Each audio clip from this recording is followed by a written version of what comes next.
जब हवा में वायरस के घुलने के दावे हो रहे हैं, एक्सपर्ट डबल मास्क लगाने की सलाह दे रहे हैं, तब वैक्सीनेशन सेंटर पर लोग एक दूसरे से बेहद करीब घंटों खड़े हो रहे हैं।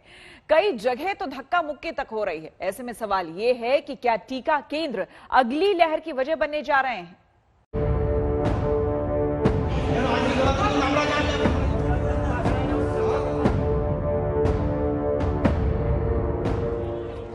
मुंबई का बीकेसी वैक्सीनेशन सेंटर, जहां वैक्सीन लगवाने आई ये भीड़ सारे देश को डरा रही है।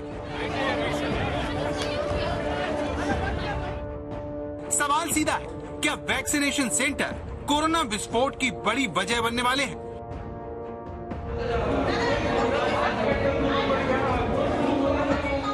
पश्चिम बंगाल का आसनसोल, जिसके ईएसआई अस्पताल में वैक्सीन खत्म होने पर हंगामा हो गया।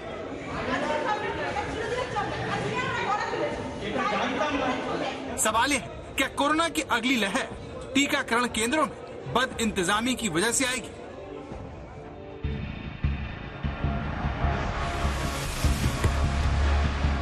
कोरोना की दूसरी लहर ने लोगों को वैक्सीन की ताकत का एहसास करवा दिया है। ऐसे लोग हर काम छोड़कर टीका लगवाने के मिशन में जुट गए हैं, लेकिन बदले में उन्हें निराशा हाथ लग रही है। मैं कल यहाँ से 30 किलोमीटर दूर अपनी माँ को लेके गया, रजिस्ट्रेशन कराया, रजिस्ट्रेशन को दिखाया, बोलते हैं ऊपर के अधिकारियों ने मना किया है वैक्सीनेशन करने के लिए। पहला डोज था मेरी माँ का, और मेरी मदर को कैंसर है। मैंने कहा उनको डोज लगना बहुत जरूरी है, बोले नहीं है। वहाँ से उसके बाद मैंने BHL पिपलानी जो प्राथमिक स्वास्थ्य केंद्र है वहाँ का रजिस्ट्रेशन कराया। वहाँ गए तो ताला लगा हुआ है, बाहर लिखा हुआ है यहाँ पे वैक्सीनेशन ही नहीं है। क्या हो रहा है कुछ समझ में नहीं आ रहा है। तो क्या जिस कोरोना से बचने के लिए लोग वैक्सीनेशन सेंटर पहुंच रहे हैं, वहीं वो उसके शिकार होने वाले हैं? सवाल इसलिए उठ रहा है क्योंकि मुंबई के बीकेसी वैक्सीनेशन सेंटर में वैक्सीन लगवाने की जल्दबाजी में लोग सोशल डिस्टेंसिंग भूल गए, जबकि ऐसा करना उन्हें बहुत भारी पड़ सकता है।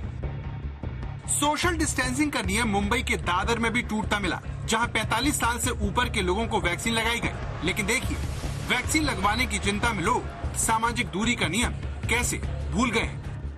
मुंबई में सेकेंड वेव के बाद कोविड के केसेस तो कम हो रहे हैं, लेकिन लोग ज्यादा से ज्यादा वैक्सीनेशन सेंटर्स पर आ रहे हैं वैक्सीन लेने के लिए। लेकिन लिमिटेड स्टॉक होने की वजह से आप देख पाएंगे कि ऐसी लंबी लाइन जो है ये वैक्सीनेशन सेंटर्स पर दिखाई देती है। इस वक्त हम दादर में हैं, एक पार्किंग लॉट में ये वैक्सीनेशन सेंटर शुरू किया गया है। तो ये सुबह की जो गर्दी है, ये 2 से 3 घंटे में आप कह सकते हैं कि वैक्सीनेशन सेंटर्स पे जो डोजेज हैं, वो दिन के जो डोज हैं वो एग्जॉस्ट हो जाते हैं। एक तरफ बीएमसी के ऊपर ये चैलेंज है कि 18 to 45 इयर्स में जो एज ग्रुप में जो लोग हैं उनको वैक्सीन दे।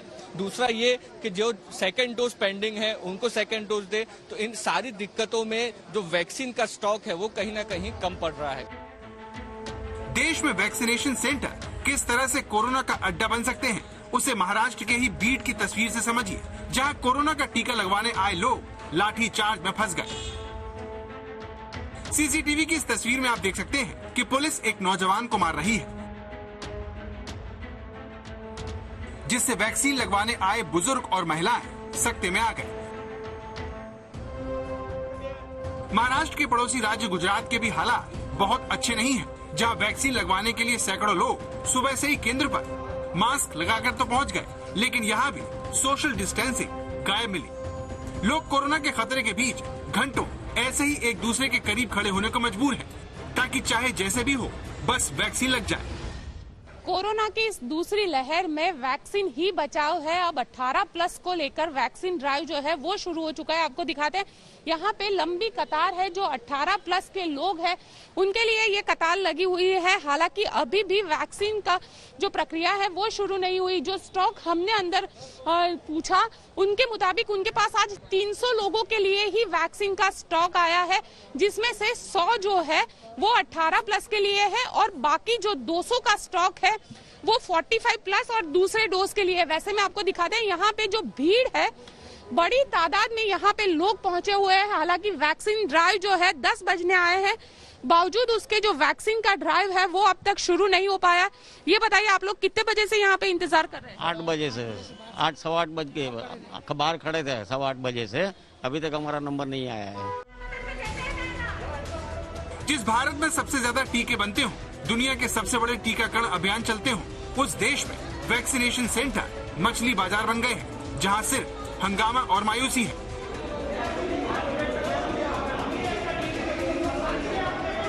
ये पश्चिम बंगाल का आसनसोल है, जिसके वैक्सीनेशन सेंटर में देश के बाकी दूसरे राज्यों की तरह उतनी ही अव्यवस्था है। सवाल ये है कि बंगाल में रैली और रोड शो के बाद वैक्सीन लगवाने का ये सरकारी कार्यक्रम कोरोना का संक्रमण फैलाने वाला है।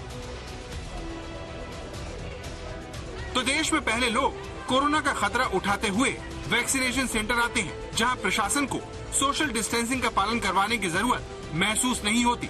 वैक्सीन की डोज के लिए जनता घंटों इंतजार करती है और फिर अचानक उन्हें टक्का सा जवाब दे दिया जाता है कि वैक्सीन खत्म हो गई है।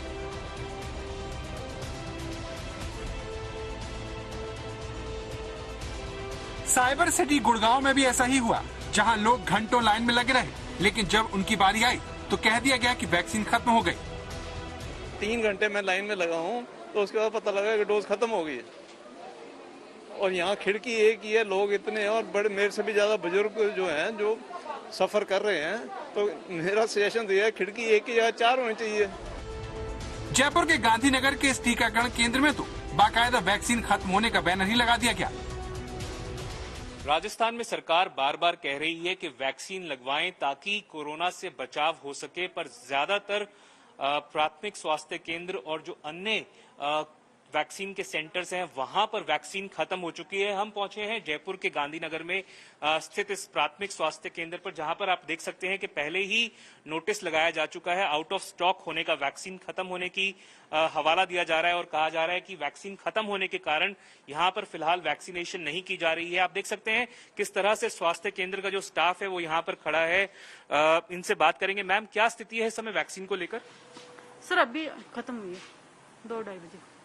बैंक में एम्प्लॉय हूँ, तो अभी बैंक से ही आ रहा था कि वैक्सीन लग जाए तो ठीक है, लेकिन यहाँ के पता चला कि वैक्सीन ही नहीं है।